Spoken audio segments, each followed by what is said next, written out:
you know, the mining stopped.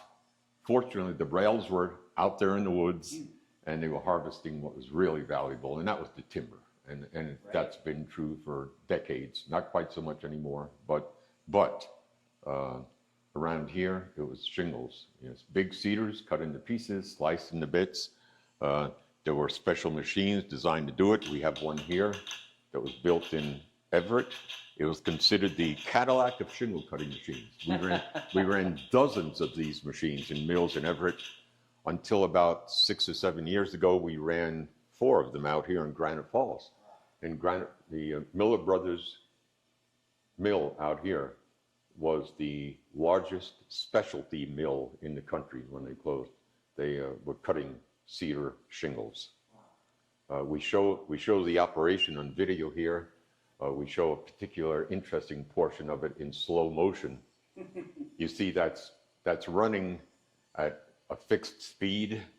The gentleman picks pieces off the unguarded blade and trims the edges straight.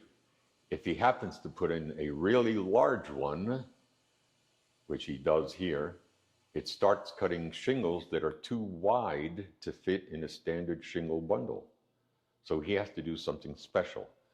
What's funny is you watch his right elbow, see the shingle bolt that's been pushed down the track on the roller track. He's going to touch that with his elbow in a minute. And if he changes position, he could cut something off that doesn't mean to cut off. There, he touched it. He felt that.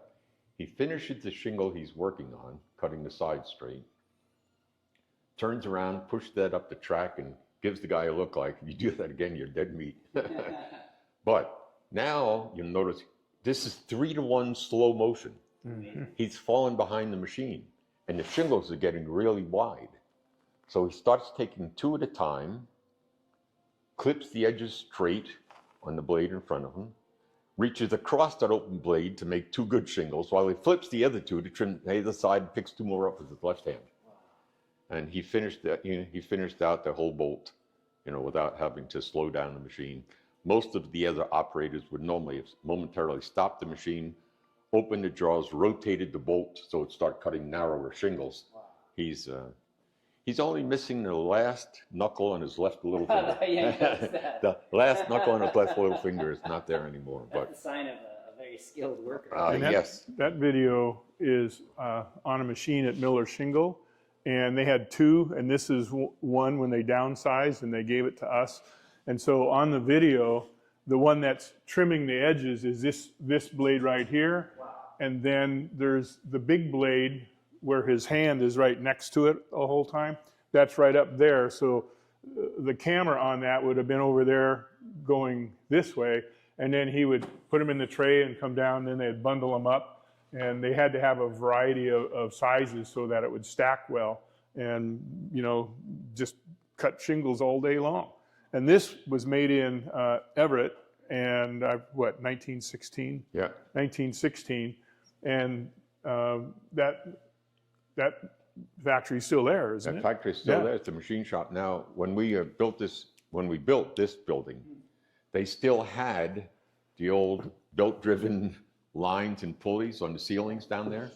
So we asked them if we might get a piece. So what you see hanging on the wall up there, it's a section of line with pulleys on it that came out of the factory. The belts that ran on those pulleys drove the machines that built this machine in 1916.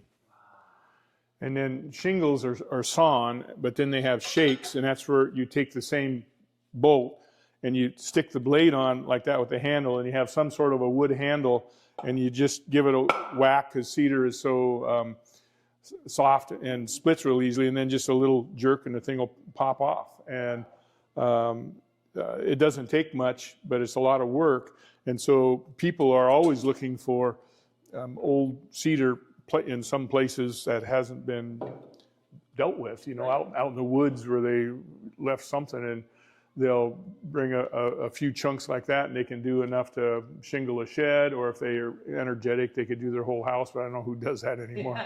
You know, but Miller made a lot of shingles, and they were shipping out quite a bit.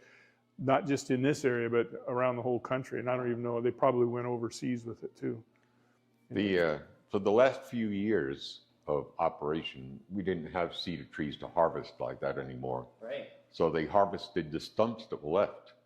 And we have good video of helicopters coming in. They'd send a crew out. The crew would cut the stumps, break it up in pieces, put it in a sling. The helicopters would come by in a sling, pick up the sling, dump it out on the road, let it get loaded on a truck, and bring the shingle bolts back to the mill to be milled. So we were literally harvesting the stumps from the trees that were originally harvested, cutting them on the same shingle cutting machines that had been done decades before. Right. Gosh, that was old growth trees that. Oh, you don't massive, have so much massive anymore. trees. Yeah. And the wood in the stump was still good. Wow.